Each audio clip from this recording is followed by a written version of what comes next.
Well, I think first of all, there is more awareness in the community in general about cancer, but also about the fact that cancer is becoming more and more a problem of the developing countries. 15 years ago, everyone was thinking that cancer was a disease of the rich countries. Now we know that this is always less the case. And on the other side, there have been for sure some progresses. I think the three most important progresses have been first, the fact that vaccination against HPV, against hepatitis B has become almost universal, and this is going to have a big impact in the next decades. Secondly, that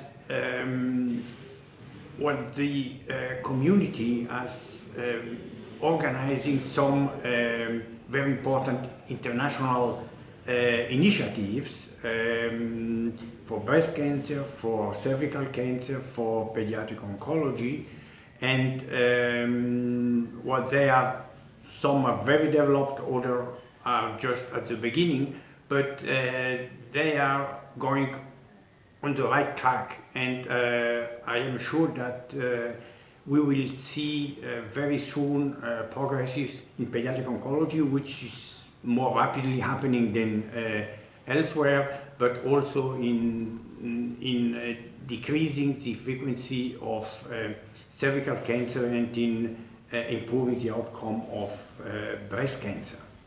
So I think that these are the things which have changed in the last 10 years.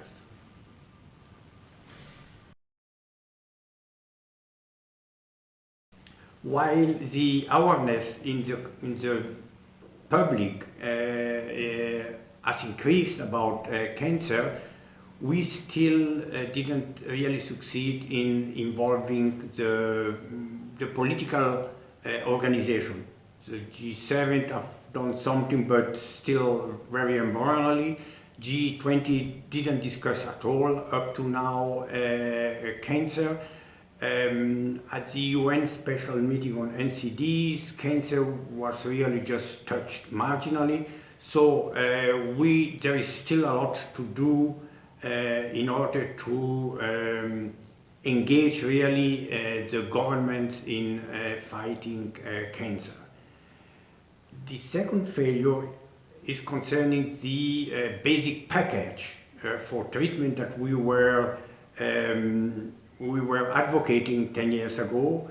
There are a few more radiotherapeutic machines, but there are still at least 30 countries worldwide where no one radiotherapeutic equipment is available. There is still a lot to be done there. And on the other side, we were advocating a new system for developing really useful and sustainable, financially sustainable drugs, and this has not happened, or I would say even the reverse has happened. The drugs are much more expensive today than 10 years ago, and many reviews have shown that still almost 2/3 of the new drugs are only marginally active against cancer, or at least prolonging the survival and improving the quality of life of the patients.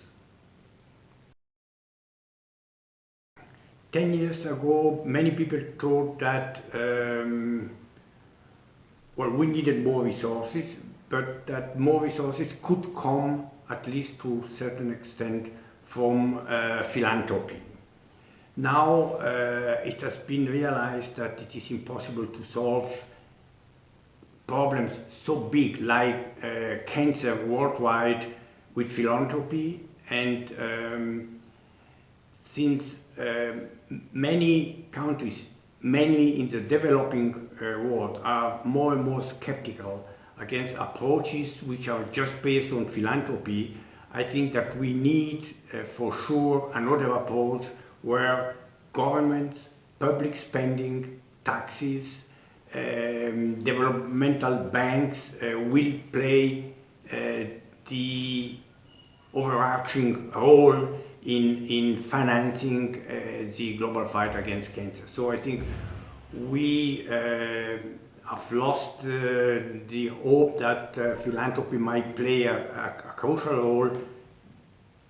Public money is the way to go for research, but also for financing a better structure healthcare. And we know that without having a functioning healthcare, it is impossible to fight cancer.